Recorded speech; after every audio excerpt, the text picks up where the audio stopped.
भगवद गीता के 10 सबसे लोकप्रिय श्लोक, जिनमें समाहित हैं गूढ़ जीवन दर्शन, हिंदू धार्मिक ग्रंथों में से एक विशेष ग्रंथ माना जाता है।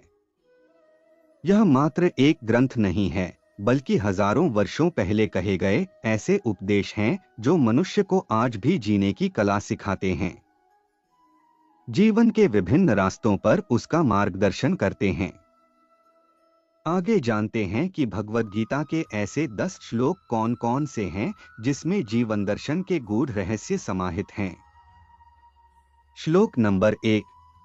नैन छिन्दन्ति शस्त्राणि नैन दहति पावकः न चैन क्लेद्यन्त्यापो न शोष्यति मारुतः। इस श्लोक का अर्थ है, आत्मा को न शस्त्र काट सकते हैं, न आग उसे जला सकती है, न पानी उसे भिगो सकता है, न हवा उसे सुखा सकती है। यहाँ भगवान श्री कृष्ण ने आत्मा के अजरमर और शाश्वत होने की बात की है। श्लोक नंबर 2। हतो वा प्राप्स्यसि स्वर्गं जित्वा वा भोक्ष्यसे महीं तस्मादुत्तिष्ठ कौन्तेय युद्धाय कृत निश्चयः।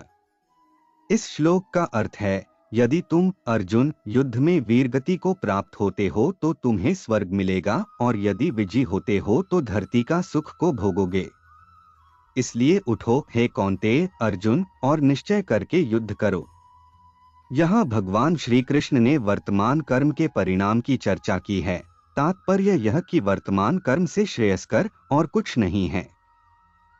श्लोक नंबर 3। यदा यदा हि धर्मस्य ग्लानिर्भवति भारत अभ्युत्थानमधर्मस्य तदात्मानं सृजाम्यहम्। इस श्लोक का अर्थ है, हे भारत अर्जुन, जब जब धर्म ग्लानि यानी उसका लोप होता है और अधर्म में वृद्धि होती है, तब तब मैं श्री कृष्ण धर्म के अभ्युत्थान के लिए स्वयं की रचना करता हूँ, अर्थात अवतार लेता हूँ। श्लोक नंबर 4। परित्राणाय साधूना विनाशाय च दुष्कृतां धर्म संस्थापनार्थाय संभवामि युगे युगे। इस श्लोक का अर्थ है, सज्जन पुरुषों के कल्याण के लिए और दुष्कर्मियों के विनाश के लिए और धर्म की स्थापना के लिए मैं श्री कृष्ण युगों युगों से प्रत्येक युग में जन्म लेता आया हूँ। श्लोक नंबर 5। कर्मण्येवाधिकारस्ते मा फलेषु कदाचन मां कर्मफल हेतुर्भुर्मा ते संगोस्त्व कर्मणि। इस श्लोक का अर्थ है, कर्म पर ही तुम्हारा अधिकार है, लेकिन कर्म के फलों में कभी नहीं। इसलिए कर्म को फल के लिए मत करो और न ही काम करने में तुम्हारी आसक्ति हो।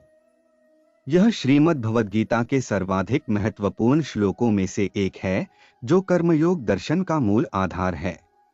श्लोक नंबर 6। ध्यायतो विषयान् पुंसः संगस्तेषु जायते संगात संजायते कामः कामात् क्रोधोऽभिजायते। इस श्लोक का अर्थ है, विषयों वस्तुओं के बारे में सोचते रहने से मनुष्य को उनसे आसक्ति हो जाती है। इससे उनमें कामना यानी इच्छा पैदा होती है और कामनाओं में विघ्न आने से क्रोध की उत्पत्ति होती है। यहाँ भगवान श्री कृष्ण ने विषयासक्ति के दुष्परिणाम के बारे में बताया है। श्लोक नंबर 7। क्रोधात् भवति सम्मोहः सम्मोहात् स्मृति विभ्रमः स्मृतिभ्रंशात् बुद्धिनाशो बुद्धिनाशात् प्रणश्यति। इस श्लोक का अर्थ है, क्रोध से मनुष्य की मति मारी जाती है यानी मूढ़ हो जाती है, जिससे स्मृति भ्रमित हो जाती है। स्मृति भ्रम हो जाने से मनुष्य की बुद्धि नष्ट हो जाती है और बुद्धि का नाश हो जाने पर मनुष्य खुद अपना ही का नाश कर बैठता है। श्लोक नंबर 8। यद्यदाचरति श्रेष्ठस्तत्तदेवेत्रो जनः स यत् प्रमाणं कुरुते लोकस्तदनुवर्तते। इस श्लोक का अर्थ है, श्रेष्ठ पुरुष जो जो आचरण यानी जो जो काम करते हैं, दूसरे मनुष्य आम इंसान भी वैसा ही आचरण वैसा ही काम करते हैं। वह श्रेष्ठ पुरुष जो प्रमाण या उदाहरण प्रस्तुत करता है, समस्त मानव समुदाय उसी का अनुसरण करने लग जाते हैं। श्लोक नंबर 9। श्रद्धावान् लभते ज्ञान तत्परः संयतेन्द्रियः ज्ञान लब्ध्वा परां शांतिं चिरेणाधिगच्छति।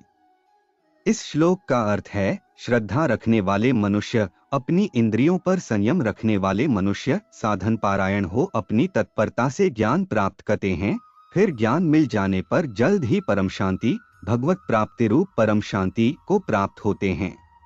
श्लोक नंबर 10। सर्वधर्मान परित्यज्य मामेकं शरणं व्रज त्वा सर्वपापेभ्यो मोक्षयिष्यामि मा शुचः। इस श्लोक का अर्थ है, हे अर्जुन, सभी धर्मों को त्याग कर अर्थात हर आश्रय को त्याग कर केवल मेरी शरण में आओ। मैं श्री कृष्ण तुम्हें सभी पापों से मुक्ति दिला दूंगा, इसलिए शोक मत करो। वीडियो पसंद आया हो तो हमारे इस चैनल को लाइक, शेयर और सब्सक्राइब करना ना भूले। मिलते हैं अगले वीडियो में, तब तक के लिए जय श्री कृष्ण।